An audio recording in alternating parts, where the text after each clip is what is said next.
Shalom à toutes et à tous, on est très contents, on se retrouve avec le Rav Shmuel Uziel, toujours pour parler de Manitou, grâce à Midrash Juda Manitou, et on a quitté le couple pour le moment pour se focaliser sur Pessah et la signification ultime de cette matzah qu'on va manger.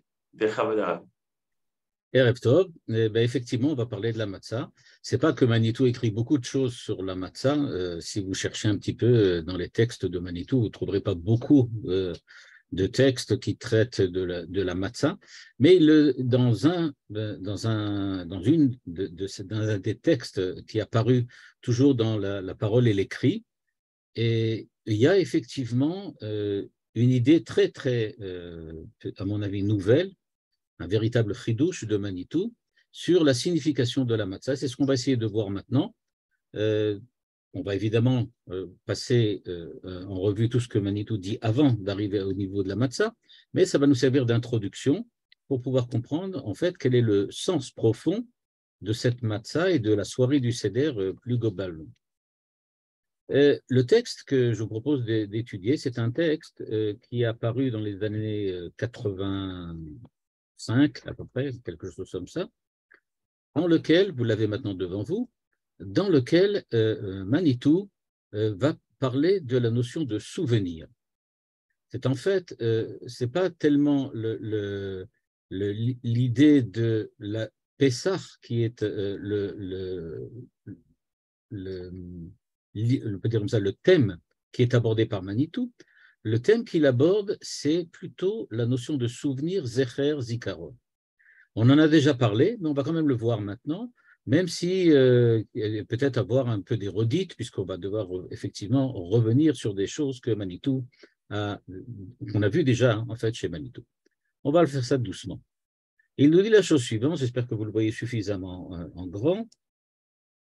Il nous dit parmi les 613 commandements, il y en a 6 qui nous enjoignent de nous souvenir, c'est-à-dire, comme on le sait très bien, il faut se souvenir de Amalek, il faut se souvenir de la Yetziat Mitzrayim, etc., etc. Il y a des choses qu'on doit se souvenir, des mitzvot, donc on doit se souvenir.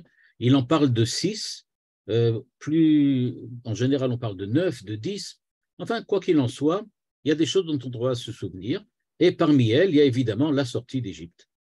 Et comme le dit ici Manitou, il y a deux façons de se souvenir de la sortie d'Égypte. Une première façon, c'est grâce au Kriyat Shema que l'on dit le matin et le soir, dans lequel on va évidemment parler de Yetziat Mitzrayim, notamment dans la troisième partie du Kriyat Shema. Et donc, on va parler donc de Yetziat Mitzrayim de tous les jours, le matin, le soir, et il y a une fois par an, il y a ce que Manitou appelle ici un récit explicatif qui est lu au Seder de Pessah, dans lequel on parle aussi de la sortie d'Égypte, ce qui évidemment concerne la soirée du Seder. Donc, je rappelle que deux choses bien différentes. Tous les jours, Kriyat Shema, une fois par an, le Seder, ce qui d'ailleurs permet à certains commentateurs de poser la question évidente, à quoi sert la soirée du Seder si de toutes les façons, on rappelle Yetziat Mitzrayim, aussi la sortie d'Égypte, aussi tous les jours. En quoi c'est différent de ce que l'on fait au quotidien. Manitou passe tout de suite à l'idée du souvenir. Il nous dit qu'est-ce que ça veut dire ce souvenir. Et il nous dit qu'en hébreu, Zachor, donc la racine Zain Kaf Resh, Zachar, okay, signifie se souvenir, et qu'il y a, ce que vous le voyez ici à la ligne 10, il y a deux substantifs, c'est-à-dire qu'il y a deux façons de transformer le verbe en nom, à savoir, on peut parler de Zecher, le souvenir, c'est-à-dire de la même racine, Zain Kafresh, on peut la garder et simplement changer la ponctuation, et à ce moment-là, on parle à ce moment-là de souvenir, Zecher li'itziat Mitzrayim. Donc, c'est bien le souvenir de la sortie d'Égypte. Mais on peut aussi tirer un autre substantif, un autre mot, et de ce mot-là, de ce nom, nom commun, à ce moment-là, il devient Zikaron. Et à ce moment-là, Zikaron, ce n'est pas le souvenir, bien évidemment, c'est la mémoire qui se souvient. Donc, il y a deux choses qui font l'importance ou la nature ou l'essence de se souvenir. On peut soit se souvenir parce que l'on a un souvenir, soit on se souvient parce qu'on a une mémoire. Donc, ce qui donne le substantif, c'est-à-dire la substance qui est derrière l'acte du souvenir, c'est soit ce qui se trouve en l'homme, la mémoire, soit ce dont la mémoire est le sujet, à savoir l'objet de l'acte de la mémoire, à savoir le souvenir. Manitou continue et essaye maintenant, comme on le voit dans le titre, d'essayer d'analyser cette notion de souvenir. Vous allez voir qu'il ne va pas tellement parler de la mémoire, alors qu'on sait que les philosophes modernes s'attachent beaucoup plus à essayer de comprendre ce que c'est que la mémoire, que plutôt d'essayer de comprendre ce que c'est que le souvenir. Lui, Manitou, va plutôt aller dans la direction du souvenir et laisser un petit peu de côté la mémoire. Il nous dit, l'hébreu connaît le souvenir, à savoir se rappeler d'un fait passé. C'est d'un fait passé. Donc, je me souviens, à savoir, je vois au présent quelque chose qui était dans le passé. C'est ça, s'appelait un souvenir. C'est ce qu'on appelle un souvenir. Mais, nous dit-il, ce n'est pas cette mémoire-là qui m'intéresse. Ce qui m'intéresse, c'est ce qui est écrit à la ligne 13, c'est celle qui rend présent et rend actuel. Quand Manitou dit ça, bon, nous, on sait de quoi il veut parler, puisque, évidemment, on a tous à l'esprit le célèbre Midrash qui dit que chacun d'entre nous, à la soirée du Seder, doit faire comme si il était sorti d'Égypte. C'est-à-dire qu'on doit rendre au présent et rendre actuel. Mais ce qui est intéressant, c'est que Manitou semble dire qu'il y a deux sortes de mémoire, en fin de compte. La mémoire qui se rappelle du passé et la mémoire qui essaye de rendre présent, rendre actuel. Avant même de continuer, évidemment, ce point que Manitou soulève pose d'énormes difficultés. On ne peut pas ne pas dire que si je rends au présent et je rends actuel, ça correspond exactement à se rappeler d'un fait passé dans le présent. Le souvenir est toujours dans le présent. Donc, en quoi y a-t-il différence entre ce souvenir qui veut dire se rappeler au présent d'un fait passé et la seconde mémoire, le second souvenir, qui correspond à rendre présent et rendre actuel? A priori, c'est exactement la même chose. Mais on va voir que Manitou, non, pense qu'il y a une différence. Où se trouve cette différence? À partir de la ligne 14, il va essayer de nous expliquer qu'est-ce que c'est que cette différence. Il dit que ces deux attitudes définissent la différence entre une tradition fausse et une tradition vraie. Ah bon? C'est-à-dire, la tradition fausse, qui a d'ailleurs sa valeur propre, ça c'est intéressant. Elle est fausse, mais elle est propre. Elle a une valeur. On se demande pourquoi, mais c'est vrai, nous dit-il. Elle a une certaine valeur. Laquelle? Eh bien, nous dit-il, elle consiste en une sorte de vénération du passé en tant que tel. Vénération du passé en tant que tel. C'est-à-dire que Manitou ne nie pas le fait que ce souvenir, c'est toujours voir au présent ce qui s'est passé dans le passé. Mais alors, quelle est la différence entre la bonne mémoire et la mauvaise mémoire, la bonne tradition et la fausse tradition? Eh bien, nous dit-il, celui qui essaye de se rappeler au présent ce qui était dans le passé peut tomber dans la fausse tradition qui consiste à regarder le passé avec nostalgie sans jamais penser que ce passé puisse être au présent. C'est-à-dire, il nous dit, il y a deux traditions. La première tradition regarde le passé comme un passé définitif, comme un passé qui n'aura plus jamais de présence. Et si je le vois au présent, c'est seulement en tant que souvenir. Et c'est ça ce qu'il voulait essayer de nous expliquer au départ. La tradition fausse, c'est celle qui dit que le passé est définitif, irréversible, qu'il n'y a plus aucune possibilité pour voir au présent ce qui a été au passé. Et donc, nous dit-il, c'est quelque chose qui existe, mais c'est quelque chose qui a le défaut de fixer définitivement le passé dans le passé. Et c'est cela ce qu'il appelle la tradition fausse. Il rajoute une idée très intéressante à la ligne 17. Il nous dit en fait, si on analyse bien cette idée de souvenir qui regarde avec nostalgie le passé parce qu'il sait que ce passé ne se reproduira plus jamais, c'est ce qu'on appelle une religion naturelle, une forme de religion naturelle. En quoi consiste une religion naturelle? Eh bien, la religion naturelle, c'est quelque chose qui est né au XVIIIe siècle avec les philosophes de l'époque, les philosophes de l'encyclopédie. Et donc, dans quoi ça consiste? Ça consiste dans le fait d'affirmer que l'esprit de l'homme, la pensée de l'homme, fixe définitivement tout ce que on peut arriver à comprendre ou saisir. À savoir, il n'y a pas de révélation. La religion naturelle, c'est une religion, une morale comportementale, c'est aussi une métaphysique, mais tout cela sans admettre en aucun moment l'irruption de quelque chose de nouveau, de quelque chose d'autre que l'on appelle la révélation. Et donc cette religion naturelle, en fait, qu'est-ce qu'elle affirme? Elle affirme qu'il ne peut pas y avoir de nouveau, il ne peut pas y avoir quelque chose d'autre que ce que l'esprit peut définir.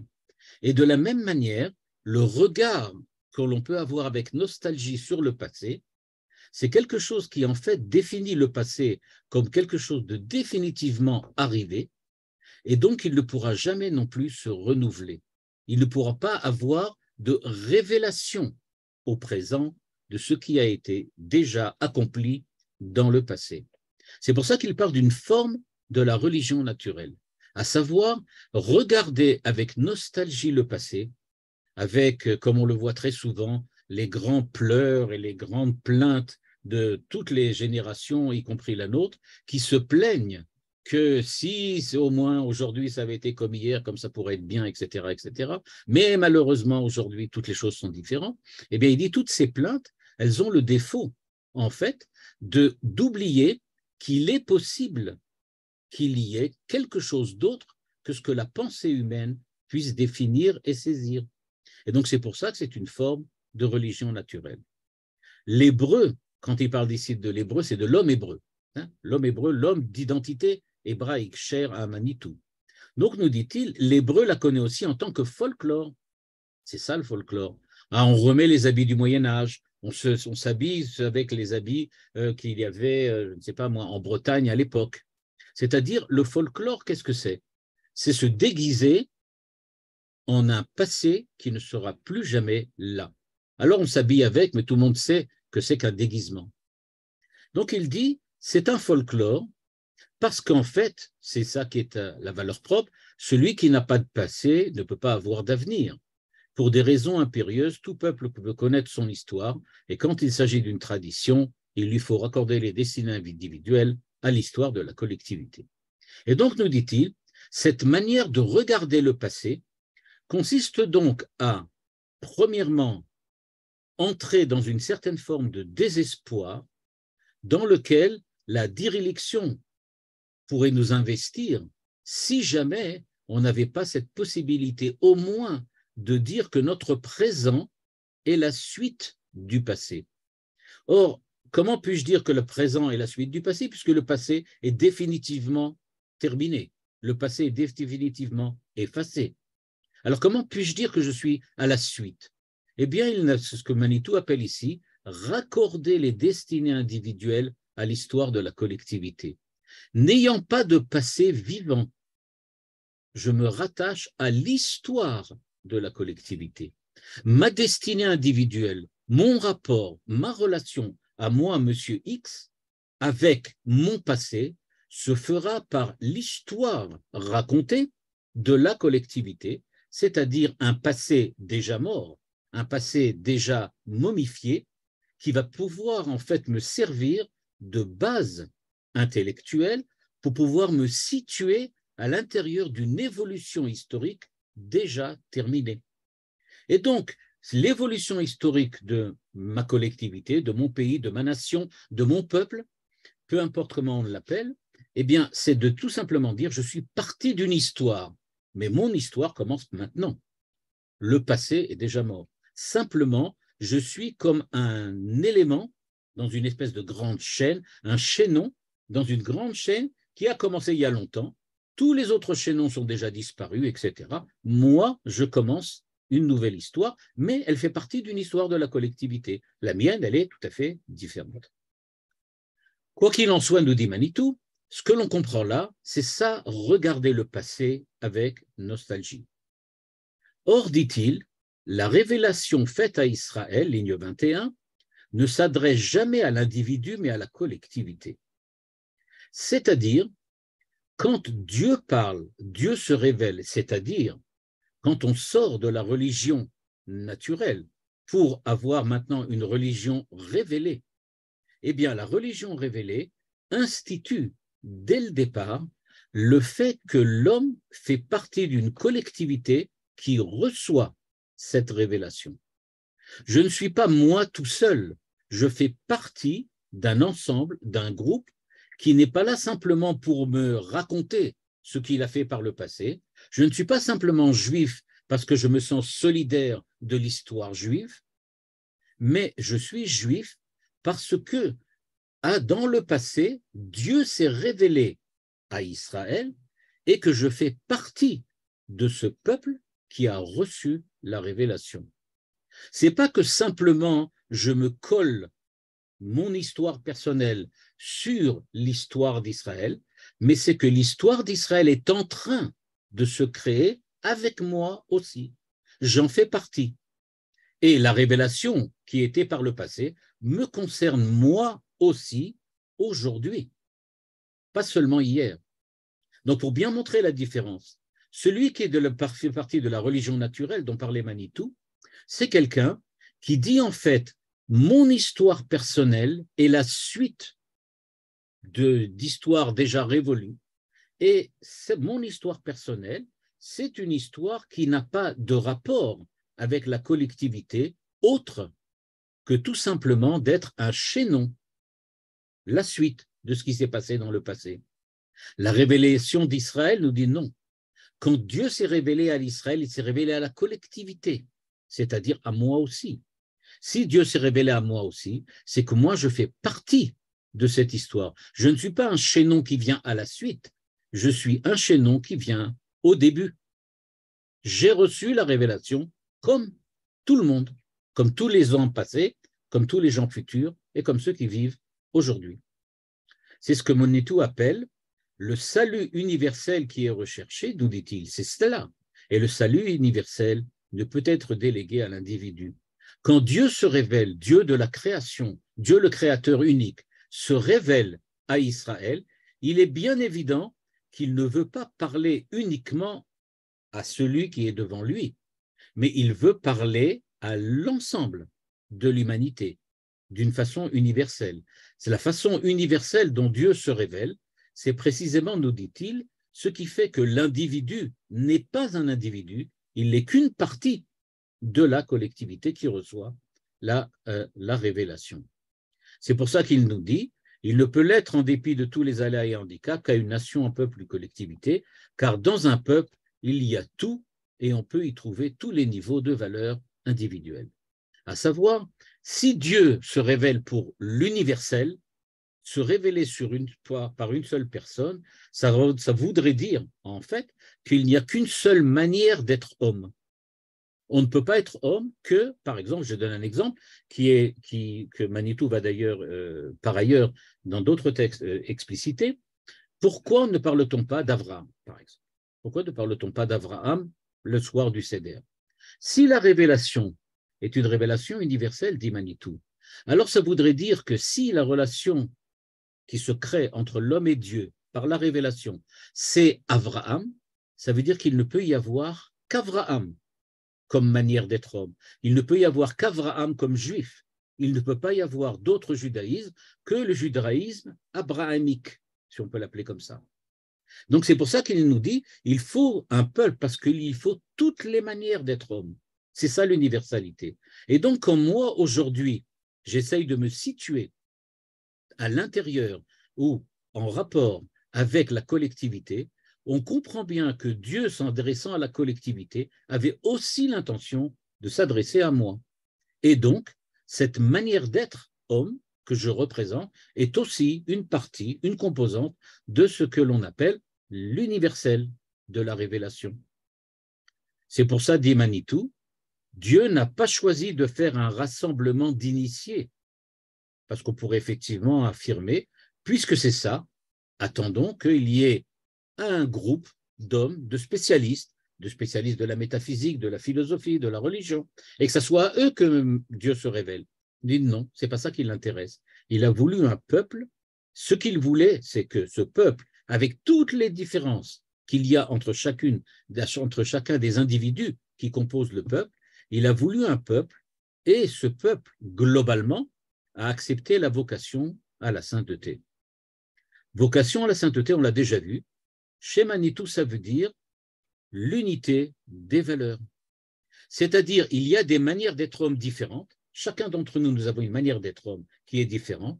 Ce que nous, en tant que peuple, nous avons accepté, c'est de faire, et c'est un peu ironique d'en parler aujourd'hui, mais c'est le cas, c'est de faire l'union, l'unité.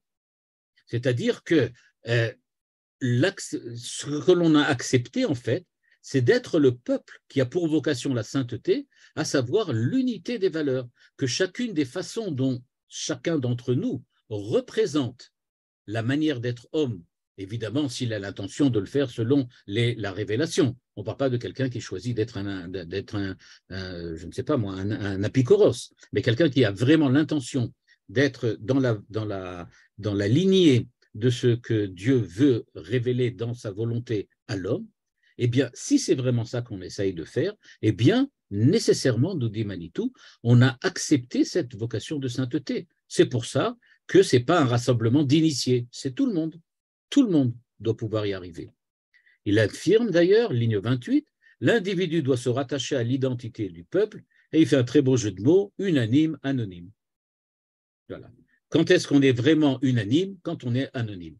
Ce qui explique peut-être pourquoi aujourd'hui dans le monde politique en Israël, étant donné que le souci premier de la plupart des hommes politiques, c'est de sortir de l'anonymat et d'affirmer leur individualité, il est très difficile de faire l'unanimité. C'est pour ça qu'on est un petit peu bloqué pour le moment en Israël. Bien que chacun garde sa mémoire individuelle, évidemment, il ne peut être détaché du monde, du peuple, pardon. C'est bien évident. Donc, si on revient, j'ai bien une mémoire individuelle, mais ma mémoire individuelle n'a de sens que parce qu'elle fait partie de la mémoire du peuple. Mais comment peut-elle faire partie de la mémoire du peuple puisque c'est la mienne? Bien, justement, nous dit Manitou, c'est ça la mémoire du peuple. C'est la mémoire de ceux qui se souviennent que nous sommes un peuple qui a choisi la sainteté, c'est-à-dire l'unité des valeurs. Et donc, c'est à chacun d'entre nous maintenant d'exprimer son être moi, son être soi, en se rattachant à la valeur exprimée par l'ensemble du peuple, à savoir l'unité des valeurs. Et donc, ce que l'on cherche, ce n'est pas d'exprimer sa propre mémoire, mais c'est d'exprimer sa propre mémoire comme partie intégrante et intégrée dans la mémoire collective, à savoir la sainteté, qui est la reconnaissance de l'unité des valeurs. Et là, on arrive au point qui commence à nous rappeler un petit peu le Seder. Pour le moment, on a parlé un peu globalement du souvenir et encore pas tellement rentré dans les détails. Il nous dit à la ligne 4, la vraie tradition consiste justement à rendre le passé présent et à empêcher qu'il ne reste que passé. Contrairement à Heidegger, contrairement à Sartre et à tous les existentialistes, Manitou affirme « Pleurer devant le passé révolu, c'est pas ça qui donne une identité à l'homme. C'est pas ça qui crée un homme, et donc c'est pas ça qui va créer, malgré toutes les affirmations existentialistes, la manière d'être d'un homme. On n'est pas un homme quand on regarde le passé. On est un homme qui, justement, n'a pas de passé qui ne soit un présent. Si tout ce qui est passé reste passé, alors, comme effectivement l'affirment les existentialistes, le monde commence avec moi aujourd'hui, et c'est donc un monde de désespoir, un monde de déréliction.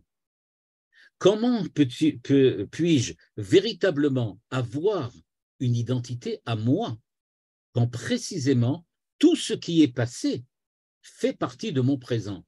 C'est-à-dire que mon présent ne commence pas au présent, il commence avec le passé. Le passé au présent, ce n'est pas effacer le présent par le passé.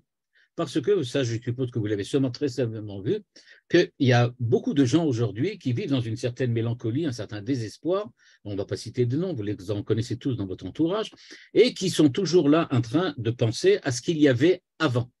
Et donc, ce qu'ils recherchent, c'est essayer d'actualiser ce qu'il y avait avant, c'est-à-dire reproduire exactement la même chose. Par exemple, on trouve très très souvent des gens qui affirment ah, je veux retrouver la manière dont on priait quand j'étais à Constantine, à Oran ou à, je ne sais pas, à Berlin. Et donc, chacun essaye de retrouver la tfila exactement comme on l'avait, etc., etc. C'est pas ça ce que dit Manitou. Manitou dit pas, il ne s'agit pas de reproduire le passé, mais il faut que dans ton présent, le passé soit présent. Il ne s'agit pas d'effacer le présent du présent, mais il s'agit au contraire on peut dire comme ça, d'insérer à l'intérieur du présent la présence du passé. Il s'agit de permettre à vivre notre présent, c'est-à-dire la façon dont nous sommes hommes aujourd'hui, en fonction de ce que le passé nous avait appris, nous avait défini, nous avait porté.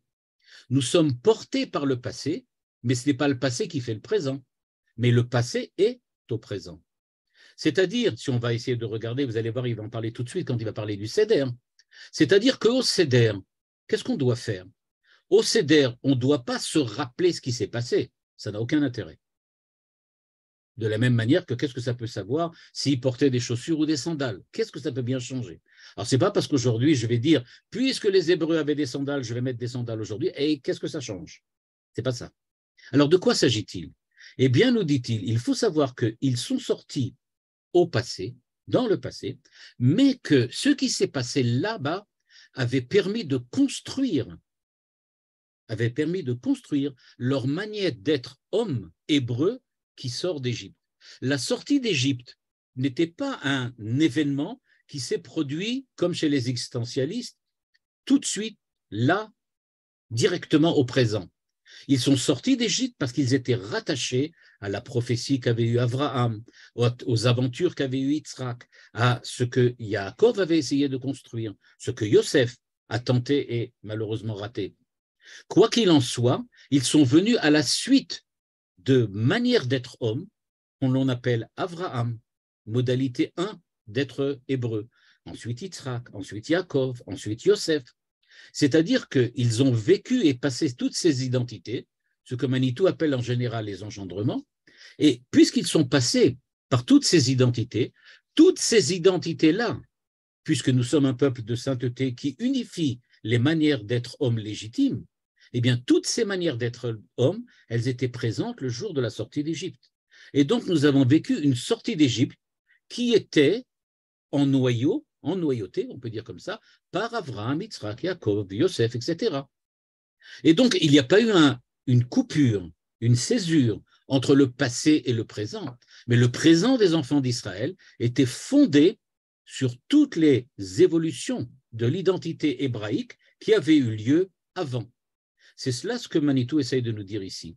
Il nous dit la vraie tradition, c'est-à-dire le vrai souvenir, c'est permettre au passé de ne pas rester un passé, mais de nous construire nous aussi au présent. Et donc nous nous construisons au présent et nous refusons d'oublier Abraham, Yitzhak, Yaakov et Yosef le jour où nous sortons d'Égypte. La meilleure preuve, c'est qu'au moment où les enfants d'Israël sortent d'Égypte, qu'est-ce qu'ils prennent avec eux? Eh bien, ils prennent le cercueil de Yosef. A priori, on pourrait dire, mais Yosef, c'est un échec total. Yosef avait essayé de faire une espèce de correspondance entre le monde du Pharaon et le monde de Yaakov. Ça avait complètement échoué. Ils n'avaient pas réussi à trouver un langage commun. Alors, qu'est-ce qu'on va faire alors? Eh bien, on va laisser Yosef en Égypte. Après tout, Yosef, c'est un Égyptien.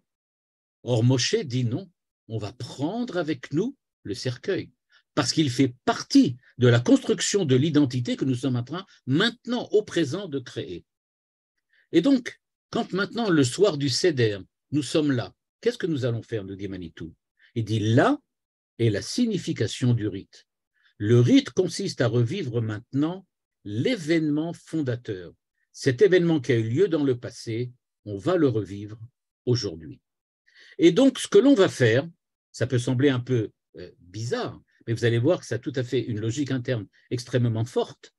Eh bien, on va essayer donc, le soir du Seder, de récupérer l'identité hébraïque d'Israël à l'époque de la sortie d'Égypte pour pouvoir nous en servir afin de construire l'identité hébraïque de nous-mêmes aujourd'hui.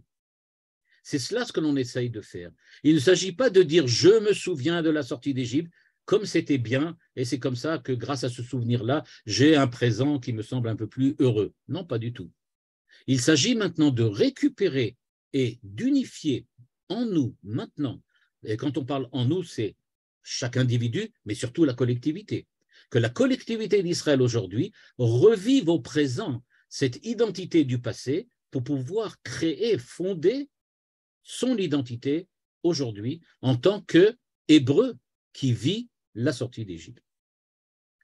Ceci compris, on a de la chance si on a compris, bien des questions, c'est clair. OK. Donc on a bien compris, il s'agit de parler du passé au présent. OK, c'est bon. Ainsi, quand le soir de Pessah, on y arrive, réunis autour de la table du Seder, nous effectuons le rite de la sortie d'Égypte. Nous ne voulons pas nous rappeler ce qui était, seulement nous rappeler ce qui est arrivé autrefois. Et là, il ouvre encore une petite parenthèse dont je ne parlerai pas trop. Il dit, il ne s'agit pas de symbolique. Le symbole est un terme grec. Nous cherchons à l'évacuer de notre enseignement parce qu'il risque de prendre la place de la réalité. Il substitue à la réalité créée par Dieu une réalité fictive qui engendre des mythes. Alors là, je ne sais pas si vous voyez l'ampleur de ce que Manitou est en train de nous expliquer maintenant, mais c'est tellement énorme que je vais me permettre d'en reparler un peu plus tard. Je vais plutôt rester maintenant sur le thème que je voulais aborder aujourd'hui, qui est la matzah, mais je vais quand même dire un petit mot, puisque c'est quand même 3 phrases énormes ce qu'il est en train de dire ici. Ce qu'il veut dire, il dit, Manitou ici exprime l'idée qu'il n'est pas, par exemple, d'accord avec ce que dit le Rav Shimshon Raphaël Hirsch. Le Rav Shimshon Raphaël Hirsch affirme que les mitzvot sont comme des symboles. Manitou dit non, je ne suis pas d'accord avec cette idée-là, par exemple, que mettre les tefilines, ça symbolise le fait que nous sommes les serviteurs de Dieu par notre esprit et par nos actes. Quelque chose comme ça. Il dit non, ça ne symbolise pas. Pourquoi? Parce que le symbole possède en lui une force exceptionnelle, mais il a aussi énormément de défauts. En effet, ce qu'ils veulent nous dire, c'est que le symbole, en principe, essaye de produire du sens. Comment? En construisant ce que l'on appelle un monde.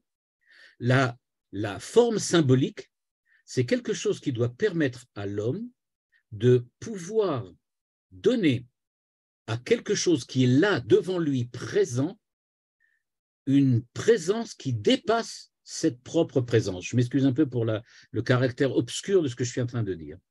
C'est-à-dire, quand je vois, par exemple, je vais donner un exemple, un drapeau. On va admettre que le drapeau bleu, blanc, rouge, quand c'est dans cet ordre-là, ça symbolise la France. C'est-à-dire que bleu, blanc, rouge, ce n'est pas 3 couleurs, c'est la France. Quand je parle de la France, il est bien évident que ça contient beaucoup plus que 3 couleurs bleu, blanc, rouge. Ça dépasse très largement le drapeau tricolore, mais c'est exprimé au présent par la présence du drapeau, ce qui dépasse complètement, du point de vue de la signification, le fait que j'ai devant moi un drapeau qui est tricolore. Et donc, ce que veut dire ici Manitou, c'est qu'il faut savoir qu'on crée un véritable monde, mais ce monde, il est créé pas par le drapeau, il est créé par celui qui voit le drapeau. Celui qui voit bleu, blanc, rouge et qui se trouve dans la culture française reconnaît évidemment que tout ce qu'on lui a appris de la culture française se trouve là, on peut dire comme ça, plié, replié à l'intérieur de la présence d'un élément tout à fait tangible qui est le drapeau français. Il y a donc beaucoup plus que ce que dit le drapeau, mais ce n'est pas lui qui le dit, c'est moi qui l'affirme. Et donc, quand Manitou nous dit la soirée du Seder n'est pas une symbolique, c'est un terme grec, d'accord, mais il dit on veut l'évacuer, pourquoi? Parce qu'il risque de prendre la place de la réalité. En fait, le drapeau n'est qu'un tissu de 3 couleurs. La réalité, c'est effectivement que c'est un tissu. Le fait que je substitue à la réalité une réalité fictive que moi j'ai construite, c'est ça qui peut en fin de compte engendrer un mythe, c'est-à-dire quelque chose qui prend une réalité et lui affirme et lui donne des valeurs, des puissances, des significations qui dépassent très largement ce qu'elle veut dire par elle-même. Et donc, dit Manitou, et pour ça je ne veux pas trop rentrer non plus trop dans le détail, il y a quelque chose, le symbole, le mythe, il y a quand même des différences entre symbole et mythe, mais bon, on ne va pas rentrer là-dedans. Mais en tout cas, ce que veut dire ici Manitou, c'est qu'on rentre dans un monde qui a été créé par l'esprit de l'homme. C'est l'esprit de l'homme qui donne toutes ces valeurs-là. Soit dit en passant, un Chinois qui vivrait dans la jungle chinoise et qui verrait le drapeau tricolore ne voit absolument rien de la France. Absolument rien. C'est seulement un Français à qui on a dit que la France est le tricolore qui comprend quoi que ce soit à ce drapeau.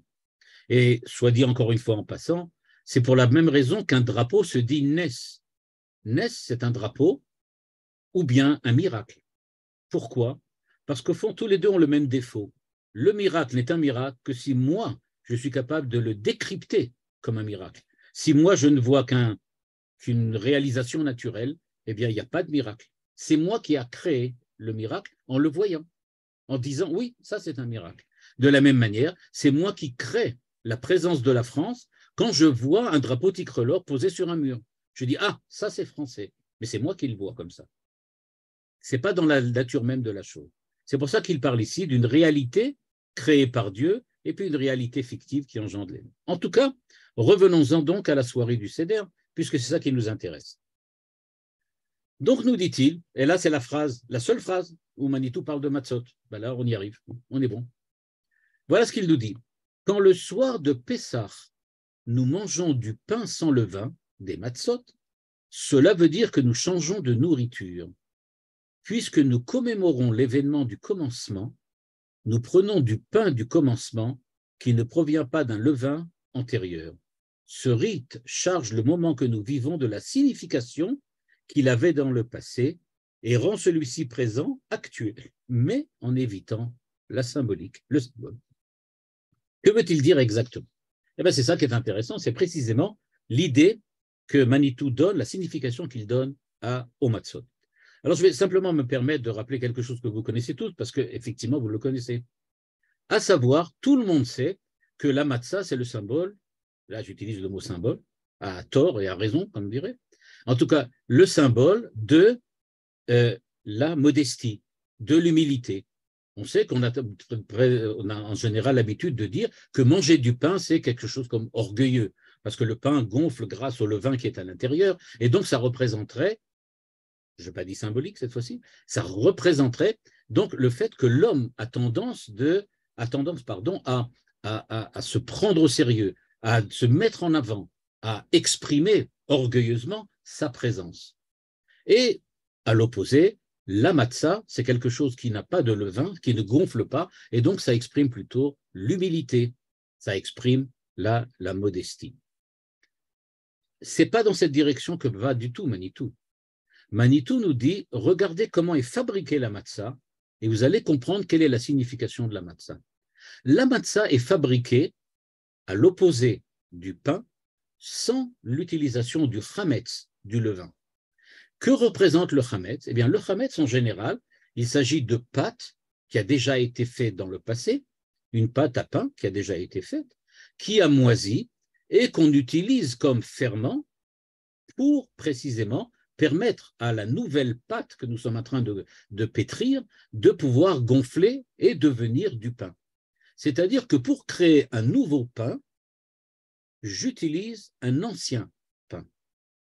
Or, nous dit Manitou, le soir de Pessah, nous mangeons des matzot, c'est-à-dire du pain qui n'a pas de rapport avec le pain ancien, qui est coupé de l'ancien pain. Pourquoi?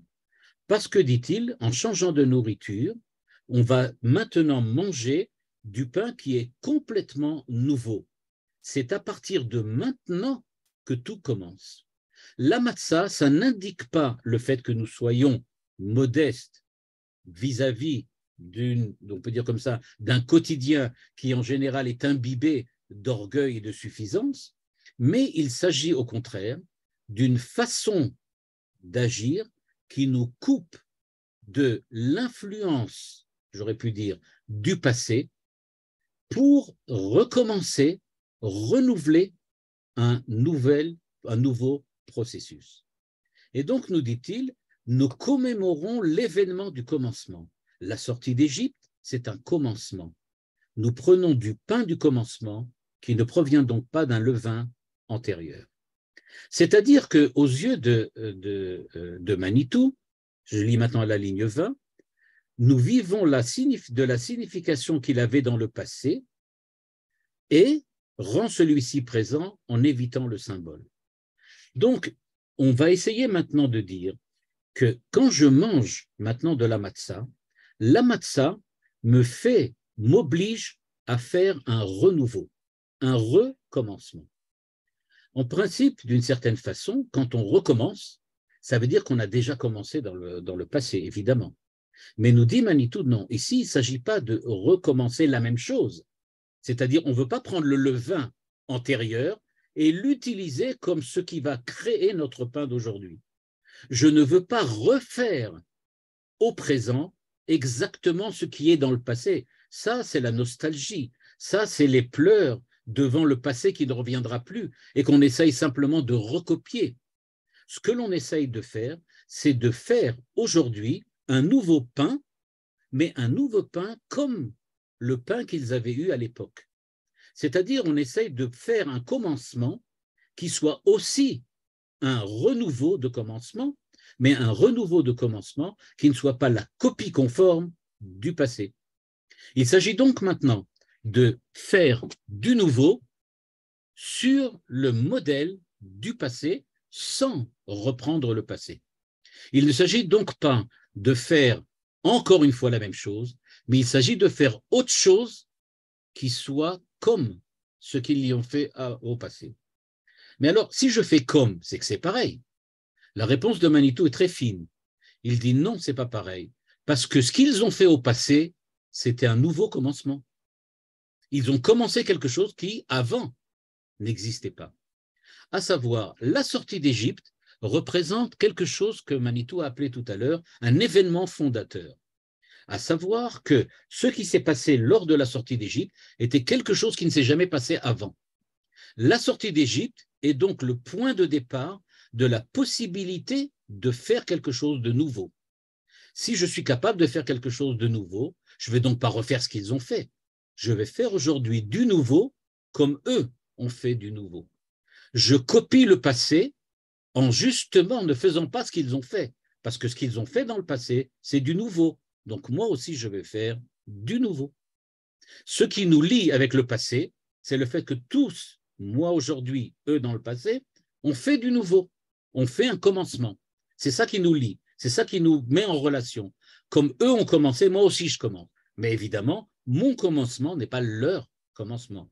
Le but de la soirée du Seder, c'est de revivre la capacité d'Israël à être au début d'un nouveau processus. Et ce que quand nous mangeons de la matzah, le soir du Seder, ce que l'on fait en fait, c'est qu'on affirme devant l'ensemble de la famille et ensuite globalement dans l'ensemble de la collectivité que nous avons un devoir de nouveauté, mais pas de nouveauté différente, mais de nouveauté de commencement. Il faut savoir recommencer. Il y a quelque chose un terme que j'ai vu qui est, je crois, mais je ne me rappelle plus qui l'avait dit, qui disait que qu'est-ce que ça veut dire reconnaître?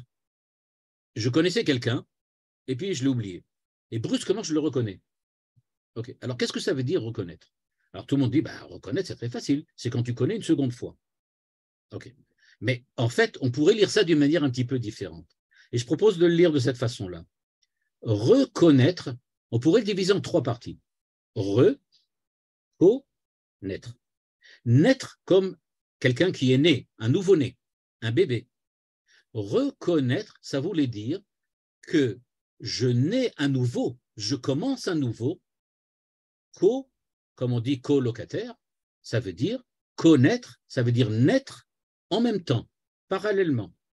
Et donc, connaître, ça voudrait dire que grâce à quelque chose qui vient et que je viens d'étudier, je le connais, c'est-à-dire que je nais véritablement maintenant, parallèlement à la connaissance que j'ai eue de cette chose-là. C'est-à-dire que chaque fois que j'apprends quelque chose, d'une certaine façon, eh bien, je m'enfante ce jour-là, je nais NAIT ce jour-là, et donc je connais. Je nais en même temps que j'ai fait l'acte d'acquérir ces connaissances. Et qu'est-ce que ça veut dire donc reconnaître? C'est-à-dire naître à nouveau parallèlement, une seconde fois. Et donc c'est un peu ça ce que veut dire ici Manitou, quand il dit qu'on va commémorer l'événement du commencement.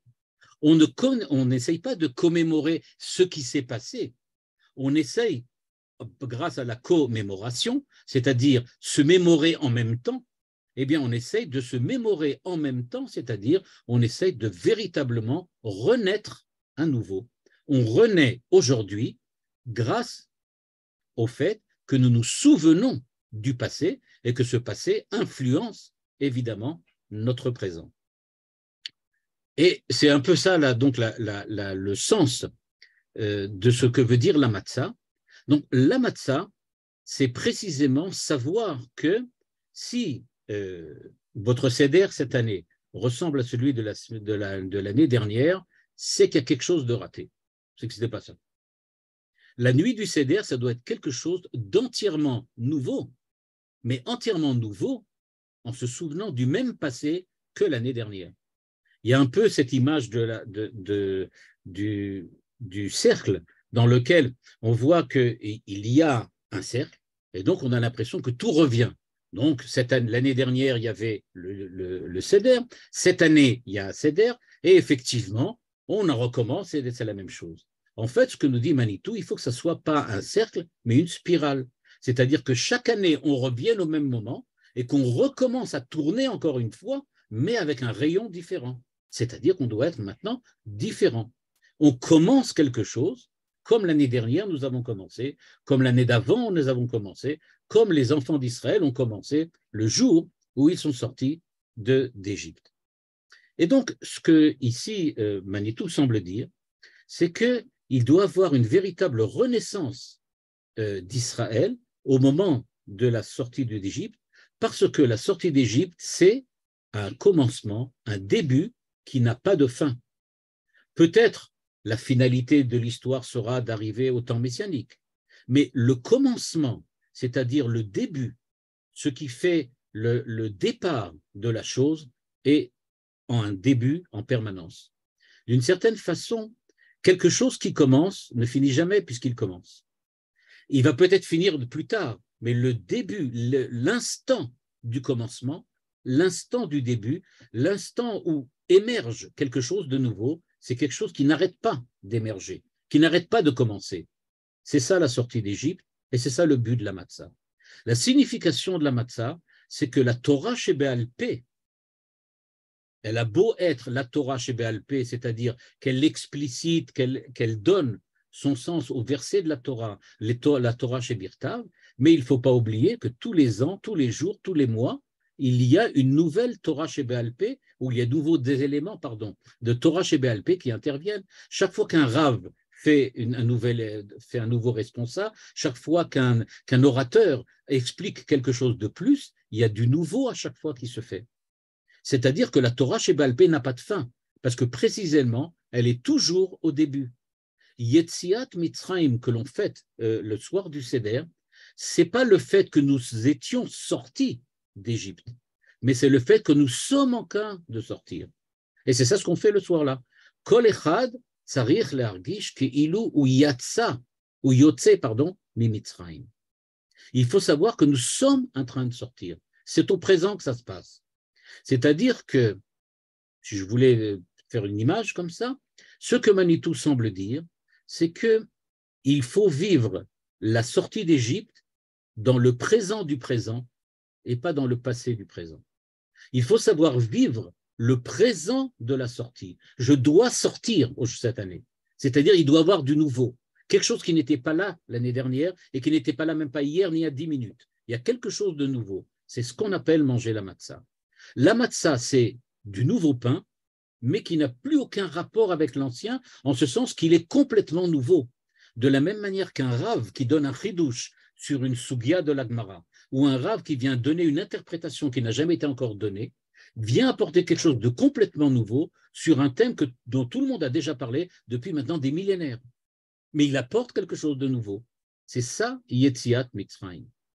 Ça veut dire faire éclater les limites. Les limites que nous croyons être celles qui, jusqu'à présent, nous accompagnent, ou plutôt nous enserrent, ces limites-là, il faut savoir qu'on peut et qu'on doit les dépasser le soir du Seder. On mange la matzah pour dire il n'y a pas de limite, parce qu'on sort des limites. Yetziat Metzarim. On sort des Metzarim, des limites, des frontières. Et donc, on est capable de passer dans l'au-delà. C'est pour ça, dit Manitou à la ligne 22, en vert devant vous, chacun est tenu de se considérer comme effectuant lui-même la sortie d'Égypte. Ce n'est pas seulement mon père, mon ancêtre, c'est moi-même qui sors aujourd'hui d'Égypte. Il y a dans notre histoire des événements de présence dévoilée, de révélation, qui sont des réalités. Maintenant que je sors d'Égypte, mon comportement, ma manière d'être, mon être, Manitou aurait dit mon identité est l'expression de quelque chose d'absolument nouveau. Ça, c'est une révélation. La révélation est une réalité, parce que précisément, le chidouche de la sortie d'Égypte, le chidouche du présent de la sortie d'Égypte, le fait que nous parlons de la sortie d'Égypte au présent, c'est ça qui fait que maintenant, Dieu se révèle, que la révélation a un sens. Et c'est pour ça, dit Manitou, que les événements fondateurs donnent un sens à notre histoire, nous les revivons dans le temps pour les mener à leur aboutissement. Ils ont commencé à l'époque, à un certain moment de l'histoire, il y a eu effectivement une sortie d'Égypte, on est sorti, mais ce n'est pas pour dire qu'on est sorti, mais c'est pour dire que maintenant, à chaque instant, on doit sortir, on doit accepter de dépasser les limites, ou comme disait le Rav Stanza, que je cite très souvent, il faut faire aussi l'impossible. Manitou, le texte est un peu plus long, mais je vais simplement m'arrêter là pour ce qu'on voulait dire sur la matzah. Tous les rites dans le judaïsme sont des rites de commencement, évidemment. Toutes les mitzvot, tout le rituel, toute la tfila, c'est un rite de commencement. Imaginez l'absurdité, malheureusement trop actuelle, mais l'absurdité de quelqu'un qui répéterait la tfila d'aujourd'hui, la prière d'aujourd'hui, comme il l'a fait hier, ou peut-être même encore moins bien qu'il l'a fait hier. Ça veut dire quoi? Ça représente quoi? Aujourd'hui, il prie et il dit la même chose qu'hier, dans le meilleur des cas. Mais ça ne représente rien du tout, dit Manitou. Ça, c'est une prière morte. C'est une prière qui n'a plus aucun sens. Ah, c'est vrai, du point de vue de l'acte de la prière, il a fait ce que Dieu lui a demandé. Il a accompli. Mais est-ce qu'il a vraiment prié? Certainement pas. Il n'est pas sorti d'Égypte. Il est encore dans le passé. Il a la nostalgie d'une bonne prière. Il se rappelle qu'un jour, il a prié. Mais pour le moment, il ne le fait pas. Il dit, s'il nous appartient à nous d'amener à leur achèvement des rites. Le rite, c'est justement pour te dire, aujourd'hui, tu vas prier mincha, ça doit être un mincha tout nouveau, le vrai mincha, celui qui va enfin permettre à mincha, c'est-à-dire d'apporter une offrande à Dieu, comme si on était déjà au Beth Amikdash. Et donc, dit-il, quand quelque chose du passé a été achevé, il est intégré et n'appartient plus au rituel de commémoration. Je vais donner un exemple que Manitou donne par ailleurs. Il donne par exemple, il répond à la question de savoir pourquoi ne fête-t-on pas la sortie d'Abraham de Babel. Alors, toute l'histoire juive a commencé par l'Ech Lecha. Abraham est sorti de Babel, de Babylonie, il est arrivé en terre de Canaan et c'est là que tout a commencé. L'Ech Lecha, pourquoi ne fête-t-on pas la sortie d'Abraham de Babylonie? Oh, il se trouve même que les versets qui sont utilisés pour décrire la sortie d'Abraham de Babylonie sont les mêmes que ceux qu'on utilise pour décrire la sortie d'Israël d'Égypte. Alors pourquoi ne fait-on pas cela? Parce qu'au niveau individuel, Abraham est sorti d'Égypte, et quand il est sorti d'Égypte, lui, au niveau individuel, d'Égypte, de Babylonie, il a définitivement acquis cette sortie d'Égypte. C'est-à-dire que la sortie d'Égypte qui a été, ou la sortie de Babylonie qui a été entamée par Abraham, s'est définitivement refermée quand il est arrivé en terre de Canaan.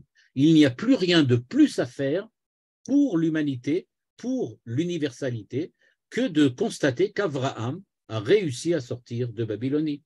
Donc, il n'y a aucun rite qui vient soutenir ou qui vient se rappeler, se souvenir de ce qu'a fait Abraham. Abraham l'a fait, puisqu'il a tout fait et que nous ne pouvons rien y ajouter, c'est terminé, eh bien, il n'y a plus besoin de se rappeler de son souvenir. Et donc, dit-il, ces réalités que nous vivons maintenant, pour les empêcher de disparaître, sont irréversibles, ce qui s'est passé au niveau d'Abraham. Elle ne peut être reconstituée ni par l'imagination, ni par l'intelligence. Ce n'est pas ça le but de la méthode, nous dirait Manitou. Donc, pour résumer, qu'est-ce que nous faisons le soir du Seder? Eh bien, le soir du Seder, précisément, nous essayons d'être au présent, véritablement. Nous essayons d'être au présent. Quand on parle d'être au présent, ce que l'on veut dire, c'est qu'il ne s'agit pas de se rappeler, de lancer un appel vers le passé, mais il s'agit au contraire de faire au présent quelque chose qui soit un vrai chidouche, un renouveau de sens.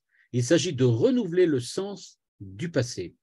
Le sens du passé, ce n'est pas le sens qu'il avait à l'époque, c'est le sens qu'il prend pour moi aujourd'hui. Aujourd'hui, dans le présent, je ne dois pas revivre le passé, mais je dois revivre le renouveau de sens qui avait eu lieu dans le passé et qui aujourd'hui a lieu d'une autre manière, d'une autre façon, celle qui correspond à mon identité et à mon présent. Donc, pour terminer en une seule phrase, qu'est-ce que la soirée du Seder? C'est remettre de l'ordre dans les choses, laisser le passé dans le passé et faire du passé un présent qui soit un jour le passé d'un futur. Et c'est pour cela qu'on mange de la matzah qui n'est pas fondée sur du pain antérieur, mais qui crée un nouveau pain qui sera un jour du pain antérieur, mais un pain nouveau qui sera basé sur l'antériorité de cette matzah.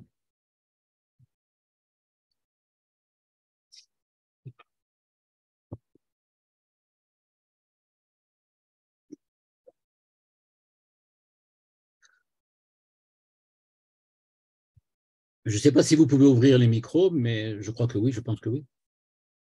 Si oui, alors, si vous avez des questions ou des remarques, voilà. Ah, vous ne pouvez pas ouvrir. On va attendre que Johan... 30 secondes, je vais essayer de voir si on peut l'appeler.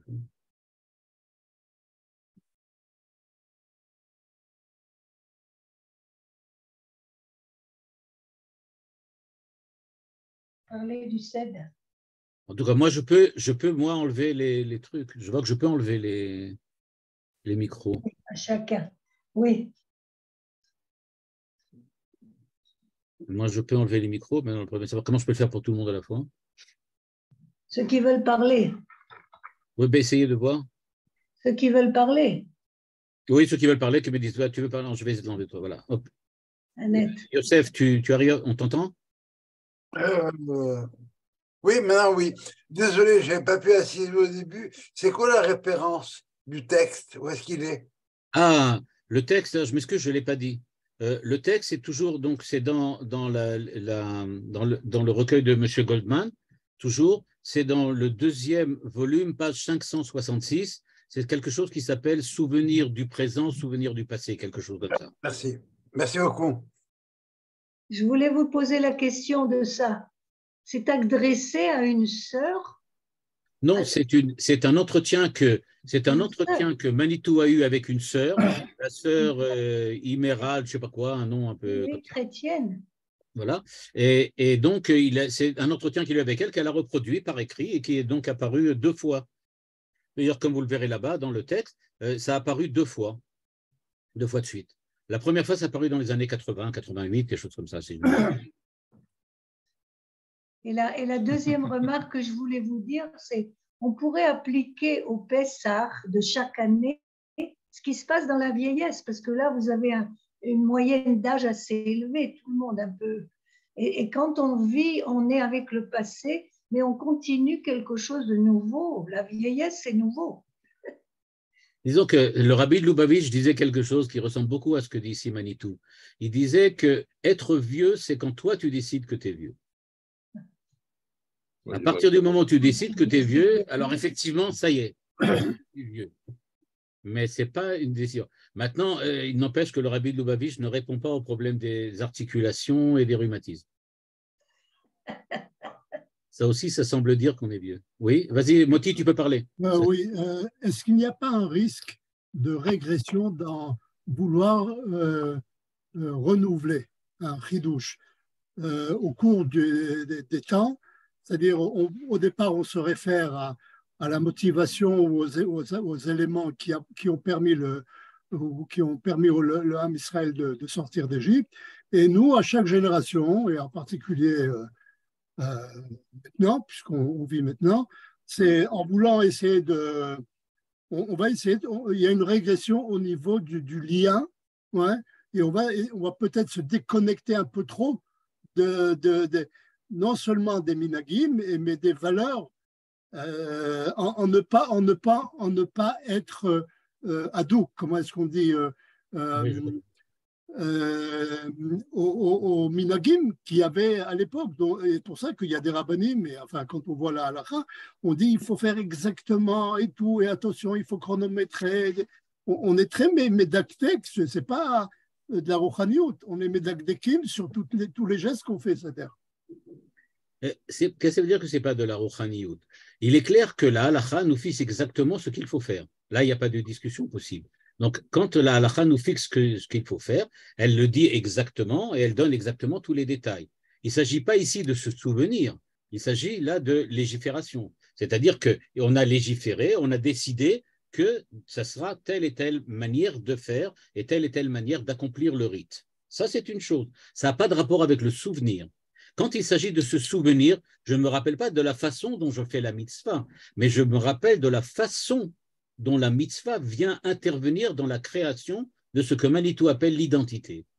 Et en sachant que l'identité évolue jusqu'à l'époque messianique où va avoir la naissance du Ben Adam, c'est lui dont l'identité sera celle que Dieu attend de voir pour un homme. Il n'y a pas de régression là, on ne peut pas tomber dans le piège de la régression et d'aller en arrière plutôt que… Non.